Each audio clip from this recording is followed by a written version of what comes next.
జగన్మోహన్ రెడ్డి గారు ఈ రోజు తెనాలి వెళ్తారు. ఎందుకు ఏంటంటే మనం ప్రత్యేకించి చెప్పాల్సిన అవసరం ఆయన ఎందుకు వెళ్తున్నారు అనేది చాలా స్పష్టంగానే అర్థమవుతుంది. ముఖ్యంగా జగన్మోహన్ రెడ్డి గారి వైఖరి ఏంటి అనేది ఈ ఒక్క పర్యటనతో జగన్మోహన్ రెడ్డి గారి ఆలోచనలు ఏ విధంగా ఉంటాయి, వైఎస్ఆర్సీపీకి సంబంధించినటువంటి పద్ధతులు ఎలా ఉంటాయి, ఇది ఈ ఒక్క పర్యటనతో దేశంలో ఏ నాయకుడు చేయలేనటువంటిది జగన్మోహన్ రెడ్డి గారు ఈరోజు చేస్తున్నారు. అదేంటి అంటే జనాలను హింసిస్తున్నటువంటి రౌడీ షీట్ ఉన్నటువంటి వ్యక్తులను, గంజాయి అమ్మే వాళ్ళను, హత్యాయుతం చేసి అంటే చంపబోయినటువంటి వ్యక్తులను, దొంగతనం చేసి జైలుకు వెళ్ళినటువంటి వ్యక్తులను, గత 5 ఏళ్లుగా జగన్మోహన్ రెడ్డి గారు పెట్టినటువంటి ఆయన అధికారంలో ఉండగా ఎవరైతే గంజాయి అమ్ముతూ పట్టుబడ్డారో, దొంగతనాలు చేస్తూ పట్టుబడ్డారో, ఇతరులను తెనాల్లో హింసిస్తూ జనాలను ఇబ్బంది పెడుతూ ఉన్నటువంటి వ్యక్తులు ఎవరైతే ఉన్నారో అది కూడా యువత.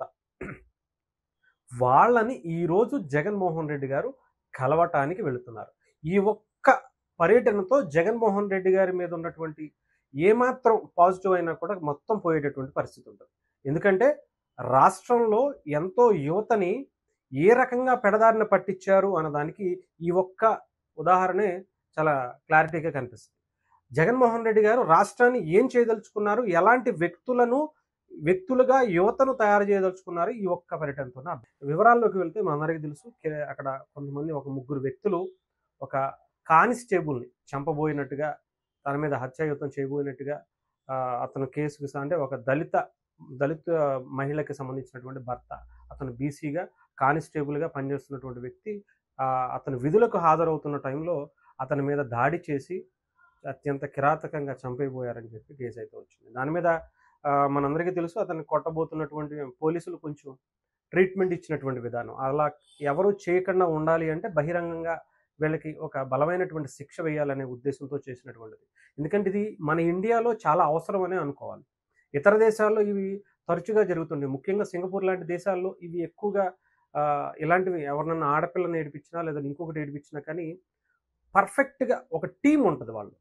వాళ్ళు ఏం చేస్తారంటే వాళ్ళని ఇలా కట్టేసి వెనకాల ఒకటి ప్యాంట్ ఒకటి మాత్రం ఊడతీసి ఆ పిరుదుల మీద బలమైనటువంటి కర్ర, సన్నటి కర్ర, పవన్ కళ్యాణ్ గారు చెప్పారు, ఊత కర్ర లాంటి దాంతో గట్టిగా, అది కూడా ఎలాంటి ఎక్స్పర్ట్స్ ఉంటారనమాట. ఆ కొట్టడానికి కూడా పోలీసుల్లో బలమైనటువంటి ట్రైనింగ్ తీసుకున్నటువంటి వ్యక్తులు ఉంటారు.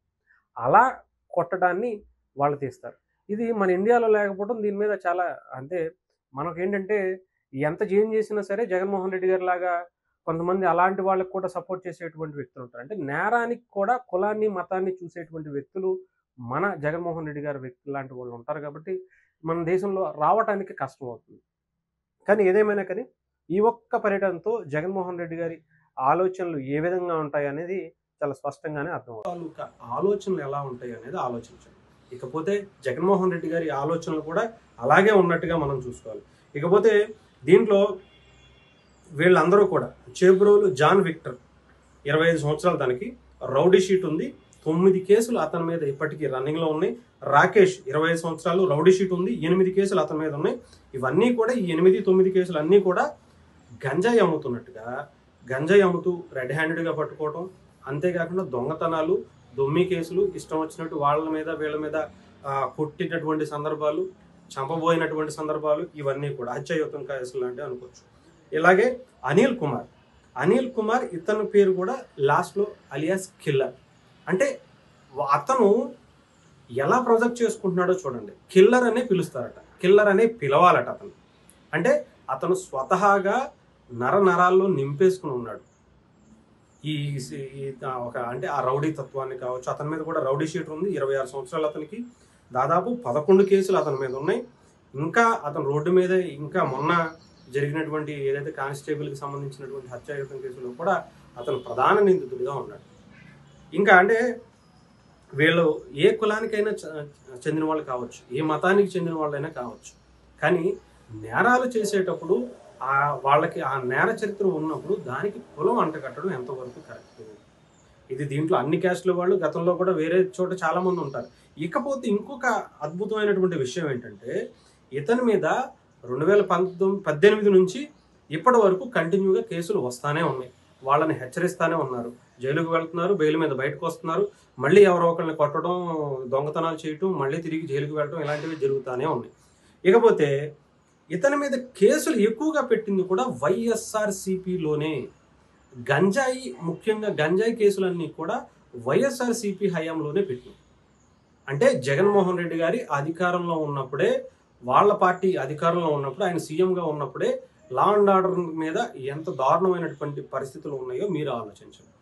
అది కూడా వాళ్ళ అధికారంలో ఉండగా పెట్టినటువంటి కేసుల్లో ఉన్నటువంటి వ్యక్తులను పవన్ కళ్యాణ్ అటు సబ్జెక్ట్ కరెక్షన్ అంటే అక్కడ అలాంటి వ్యక్తులను కూడా వాళ్ళ హయాంలో జరిగినటువంటి వ్యక్తి కేసులు పెట్టినటువంటి వ్యక్తిని జగన్మోహన్ రెడ్డి గారు ఇప్పుడు ఎందుకు కలుస్తున్నారనే దాన్ని కూడా ఆలోచించండి. గతంలో 5 ఏళ్లలో ఆంధ్రప్రదేశ్లో ఏ మూలకు వెళ్ళినా గంజాయి చాలా విచ్చలవిడిగా దొరుకుతుంది, చాలా ఈజీగా దొరుకుతుంది అని అంటే ఇలాంటి వ్యక్తులే కారణం.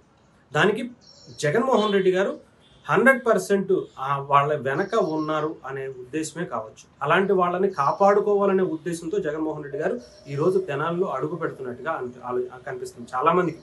ఇది ఇప్పటికంటే దీంట్లో చాలామంది వైఎస్ఆర్‌సీపీకి సంబంధించిన వాళ్ళు కూడా దీన్ని వ్యతిరేకిస్తున్నారు. సోషల్ మీడియాలో మీకు ఒక ట్వీట్ కూడా చూపిస్తాను. జగన్మోహన్ రెడ్డి గారికి సంబంధించి వైఎస్ జగన్కు విజ్ఞప్తి, రేపు తెనాలి పర్యటనకు కౌన్సిలింగ్ చేసుకుంటే బెటర్ ఏమో, క్యాన్సిల్ చేసుకుంటే బెటర్ ఏమో, ఒక్కసారి ఆలోచించండి. బాధితులు దళితులు మైనారిటీలు కాదు, వారు గంజాయి స్మగ్లింగ్ చేశారంటూ పోలీసులు చెప్తున్నారు. పోలీసులు తామే బహిరంగంగా శిక్ష వేయడం ముమ్మాటికి తప్పే, కానీ ఒక మాజీ ముఖ్యమంత్రిగా మీరు వెళ్ళి వారిని కలిస్తే అది రాంగ్ సిగ్నల్స్ వెళతాయి. కూటమి నాయకులు దాన్ని తాము అనుకూలంగా మలుచుకుంటారు.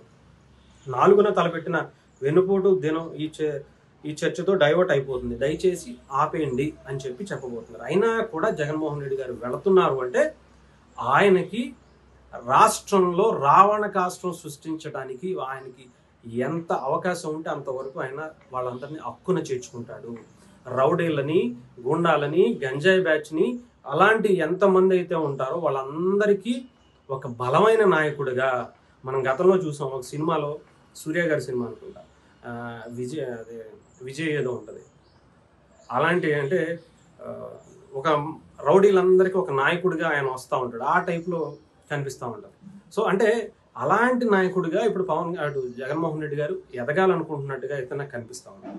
సో ఈ రకంగా ఒక దళిత ముసుగులో ఎంతమంది అయితే ఉంటారో వాళ్ళందరికీ ఒక బలమైన నాయకుడిగా మనం గతంలో చూసాం. ఒక సినిమాలో, సూర్య గారి సినిమా అనుకుంటా, విజయ్ ఏదో ఉంటుంది, అలాంటి అంటే ఒక రౌడీలందరికీ ఒక నాయకుడిగా ఆయన వస్తూ ఉంటాడు. ఆ టైప్లో కనిపిస్తూ ఉంటారు. సో అంటే అలాంటి నాయకుడిగా ఇప్పుడు జగన్మోహన్ రెడ్డి గారు ఎదగాలనుకుంటున్నట్టుగా అయితే నాకు కనిపిస్తూ ఉంటారు.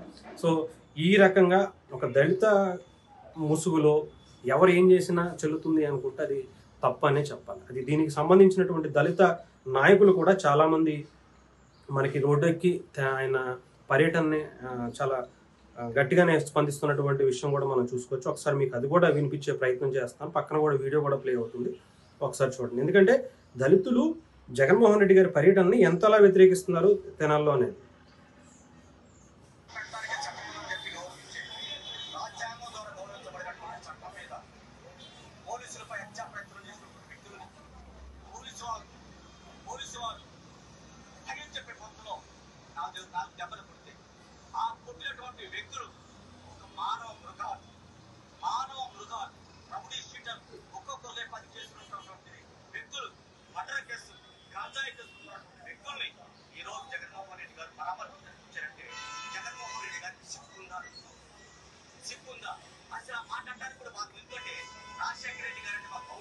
ఇది దళితులకు చాలా మంది మాట్లాడుతున్నారు. ఇకపోతే తెనాలికి సంబంధించినటువంటి వ్యక్తులు కూడా కొన్ని వీడియోస్ కూడా వైరల్ చేస్తున్నారు. జగన్మోహన్ రెడ్డి గారి పర్యటనని సంబంధించినటువంటి వీడియోస్ సోషల్ మీడియాలో పెట్టి అసలు ఎందుకు ఈయన వస్తున్నాడు, అసలు ఇక్కడ ఏం జరుగుతుంది, దీనికి ప్రభుత్వం కూడా మద్దతు పలుకుతుందా, ఆయనకి ఎందుకని రోడ్డుని క్లియర్ చేసి ఇవ్వటం అనేది దాన్ని కూడా వ్యతిరేకిస్తున్నటువంటి పరిస్థితి.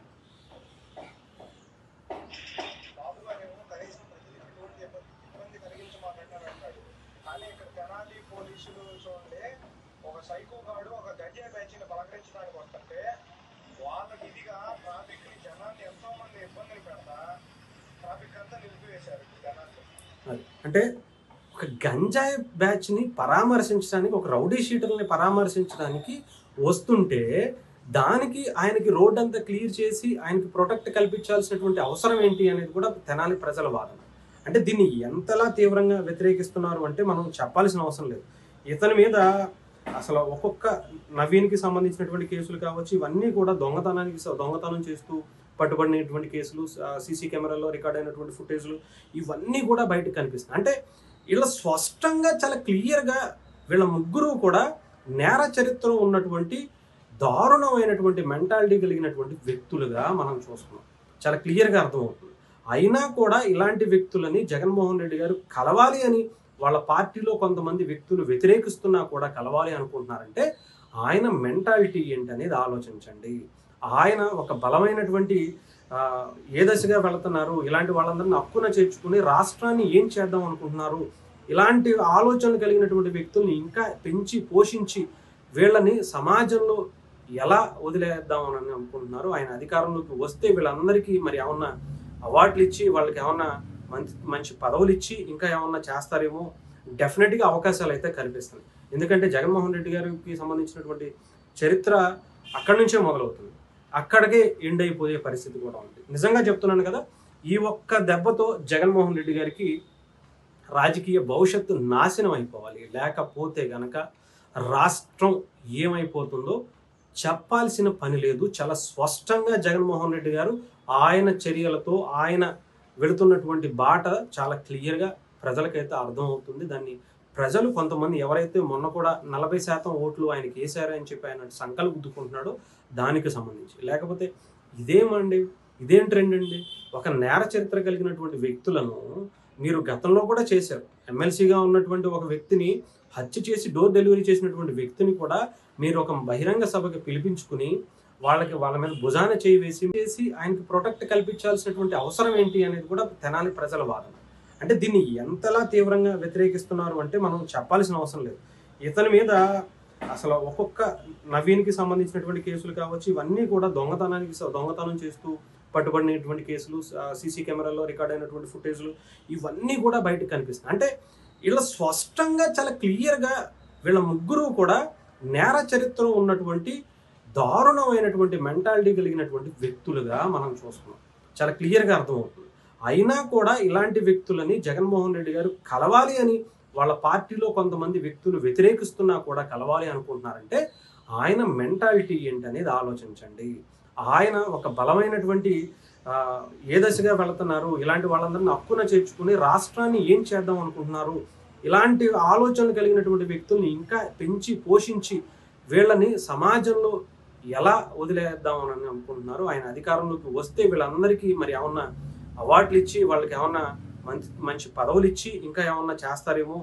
డెఫినెట్గా అవకాశాలు అయితే కనిపిస్తున్నాయి. ఎందుకంటే జగన్మోహన్ రెడ్డి గారికి సంబంధించినటువంటి చరిత్ర అక్కడి నుంచే మొదలవుతుంది, అక్కడికే ఎండ్ అయిపోయే పరిస్థితి కూడా ఉంది. నిజంగా చెప్తున్నాను కదా, ఈ ఒక్క దెబ్బతో జగన్మోహన్ రెడ్డి గారికి రాజకీయ భవిష్యత్తు నాశనం అయిపోవాలి. లేకపోతే గనక రాష్ట్రం ఏమైపోతుందో చెప్పాల్సిన పని లేదు. చాలా స్పష్టంగా జగన్మోహన్ రెడ్డి గారు ఆయన చర్యలతో ఆయన వెళుతున్నటువంటి బాట చాలా క్లియర్గా ప్రజలకైతే అర్థమవుతుంది. దాన్ని ప్రజలు కొంతమంది ఎవరైతే మొన్న కూడా 40% ఓట్లు ఆయనకి వేశారని చెప్పి ఆయన సంకలు గుద్దుకుంటున్నాడో దానికి సంబంధించి, లేకపోతే ఇదేం ట్రెండ్ అండి.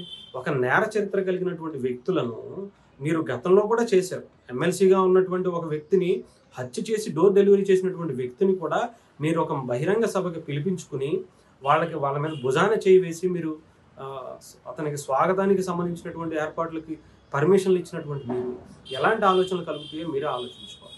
అంతేకాకుండా ఒక దళితుడైనటువంటి ఒక డాక్టర్ సుధాకర్ అనే వ్యక్తిని మాస్క్ అడిగినందుకు కరోనా టైంలో మేము ఇంత కష్టపడుతున్నాం కదా, మా ప్రాణాలు పణంగా పెట్టి మేము చేస్తున్నాం కదా, ప్రజలను బ్రతికించుకోవడానికి చూస్తున్నాం కదా, మాకు కనీసం మాస్కులైనా ఇవ్వండి అని అడిగితే అతన్ని పిచ్చోడి చేసి, గుండు చేసి, బట్టలు విప్పేసి నడి రోడ్డు మీద అతన్ని హింసించినటువంటి వ్యక్తులు ఎన్నో సందర్భాలు. ఇది ఒకటి కాదు, రెండు కాదు, చాలానే ఉన్నాయి, ఎన్నో ఉన్నాయి. అలాంటివి జగన్మోహన్ రెడ్డి గారు సరికొత్త ట్రెండ్కి శ్రీకారం చుట్టారంటే నిజంగా ఇంత డైరెక్ట్గా చేసినటువంటి వ్యక్తుల్ని ఎవరు చూడాలి. హ్యాట్స్ ఆఫ్ చెప్పాలి. నిజంగా జగన్మోహన్ రెడ్డి గారు మీలాగా రౌడీ రాజకీయం చేసే వ్యక్తులు ఇంత బహిరంగంగా వచ్చి చేయటాన్ని నిజంగా మీరు తోపండి.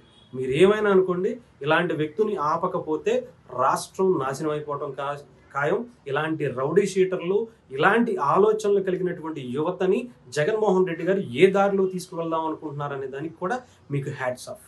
ఇంతకన్నా దేశంలో ఏ ఒక్క సీఎం, మాజీ సీఎం, ఏ ఒక్క పార్టీకి సంబంధించినటువంటి నాయకుడు ఇలాంటి ఇప్పటి వరకు మీరు చేసింది ఒక ఎత్తు, ఈ ఒక్క ఇన్సిడెంట్తో వాళ్ళని పరామర్శించినప్పుడు మీ పరిస్థితి, మీ స్థాయి ఏంటో అందరికీ అర్థమైపోయింది.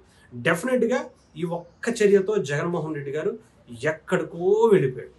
అది నేను ఎటకారంగా చెప్తున్నాను, ఏమని చెప్తున్నాను మీరు అర్థం చేసుకోండి. ఈ ఒక్క చర్యతో జగన్మోహన్ రెడ్డి గారు ఎక్కడికో వెళ్ళిపోయాడు. దేశ చరిత్రలో ఏ రాజకీయ నాయకుడు చేయనటువంటి పనిని జగన్మోహన్ రెడ్డి గారు డైరెక్ట్గా చేస్తున్నాడు అంటే ఎంత బలమైనటువంటి సంకేతాలు పంపిస్తున్నాడో, ప్రజలకి ముఖ్యంగా ఎలాంటి వార్నింగ్ ఇస్తున్నాడో తెలుసుకోండి. నాకు ఓటేయకపోతే రేపొద్దున మిమ్మల్ని ఏం చేస్తాను అని చెప్పి గతంలో కూడా మాట్లాడారు. అలాంటి నాయకుల్ని, ఇలాంటి యువతని ఒక బలంగా తయారు చేసుకుని జగన్మోహన్ రెడ్డి గారు తన కోటని నిర్మించుకోవాలనుకుంటున్నారు. ఇంకా ప్రజలే అంతిమ నిర్ణయంగా మనం చూడొచ్చు. ఇలాంటి వ్యక్తులు రాజకీయాల్లో ఆంధ్రప్రదేశ్లో ఉండటం అనేది, ఇది మన భారతదేశంలో ఉండటం అనేది నిజంగా దౌర్భాగ్యంగా నేనైతే భావిస్తున్నాను.